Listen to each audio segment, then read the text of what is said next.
வணக்கம். இன்றைக்கி நம்ம பார்க்க போகிற சமையல் ஒரு சூப்பரான பட்டாணி உருளைக்கிழங்கு குழம்பு எப்படி செய்யலாங்கிறத பார்க்கலாம். இது வந்து கறி குழம்பு டேஸ்ட்லேயே இருக்கும், அட்டகாசமாக இருக்கும் சப்பாத்திக்கெலாம் தொட்டு சாப்பிட்றதுக்கு. வாங்க எப்படி செய்யலாங்கிறத பார்க்கலாம். இப்போ ஒரு குக்கர் எடுத்துக்கலாம். தேவையான அளவுக்கு கடலெண்ணெய் சேர்த்துக்கலாம். எண்ணெய் நல்லா சூடாயிருச்சு. பிரியாணியில் சோம்பு, பட்டை, கிராம்பு, ஏலக்காய், கல்பாசி இது எல்லாத்தையுமே சேர்த்துக்கலாம். கருவேப்பிலையில் சேர்த்துக்கலாம்.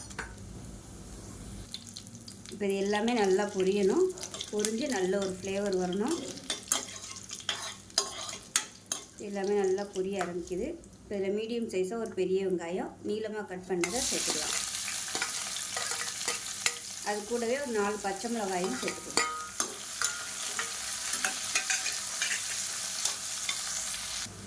இப்போ பாருங்கள், வெங்காயம் நல்லா வதங்கிட்டு இருக்கு. இன்னும் நல்லா வதங்கட்டும். அதுக்குள்ளே ஒரு தேங்காய் பேஸ்ட் ரெடி பண்ணிக்கலாம். ஒரு 3 ஸ்பூன் அளவுக்கு துருவின தேங்காய், 1 டீஸ்பூன் கசகசா, 3 சின்ன வெங்காயம், 3 முந்திரி பருப்பு. இப்போ இது எல்லாத்தையுமே மிக்ஸி ஜாரில் சேர்த்து நல்லா நைஸாக அரைச்சி வச்சுக்கலாம். இப்போ வெங்காயம் நல்லா வதங்கிடுச்சு. 1 டேபிள் ஸ்பூன் அளவு இஞ்சி பூண்டு பேஸ்ட்டு சேர்த்து நல்லா வதக்கிக்கலாம்.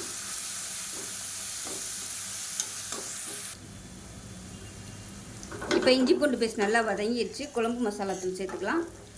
ஸோ நீங்கள் வீட்டில் எது வச்சுருக்கீங்களோ அதை வந்து சேர்த்துக்கோங்க. இப்போ மீடியம் ஃப்ளேமில் அதை வதக்கி விட்டுக்கலாம். இப்போ தக்காளி பொடியாக கட் பண்ணி வச்சுருக்கேன், அதை சேர்த்துக்கலாம். சேர்த்துட்டு தக்காளி நல்லா மசிஞ்சு வர அளவுக்கு வதக்கிக்கலாம். மசாலா அடி பிடிக்கிற மாதிரி இருந்துச்சுன்னா கொஞ்சமாக தண்ணி சேர்த்துக்கோங்க. இப்போ பாருங்கள், தக்காளி நல்லா மசிஞ்சு வந்துடுச்சு. இப்போ வந்து உருளைக்கிழங்கும் பட்டாணியும் தண்ணியில் ஊற போட்டு வச்சுருக்கிறேன்.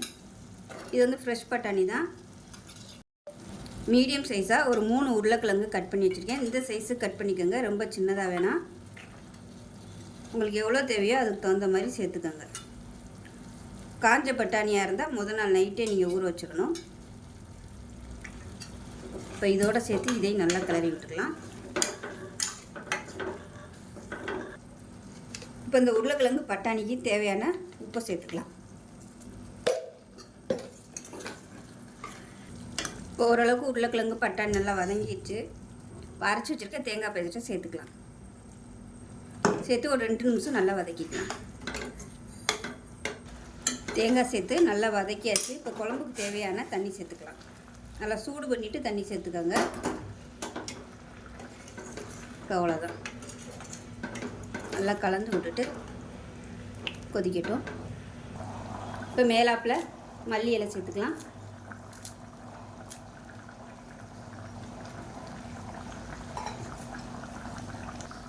மல்லி இலை சேர்த்துட்டு குக்கரை மூடி வச்சிடலாம். நல்லா ஒரு 4 விசில் விட்டுட்டு ஸ்டீம் போனதுக்கப்புறம் பார்க்கலாம். இப்போ நம்மளோட பட்டாணி குழம்பு எப்படி இருக்குன்னு பார்க்கலாம். பாருங்கள், சூப்பராக வந்துருச்சு. நல்லா கமகமன், நல்லா ஒரு கறி குழம்பு மாதிரியே வாசனை நல்லா அட்டகாசமாக இருக்கும். இட்லி, தோசை, சப்பாத்தி, பரோட்டா, சாதம் எல்லாத்துக்கும் அட்டகாசமாக இருக்கும். செஞ்சு பாருங்கள். செஞ்சு பார்த்துட்டு எப்படி வந்துச்சுங்கிறத சொல்லுங்கள். வீடியோ பிடிச்சிச்சின்னா லைக் பண்ணுங்கள், கமெண்ட் பண்ணுங்கள், சேனலை சப்ஸ்கிரைப் பண்ணுங்கள், பக்கத்தில் பெல் பட்டனையும் ப்ரெஸ் பண்ணுங்கள். நன்றி.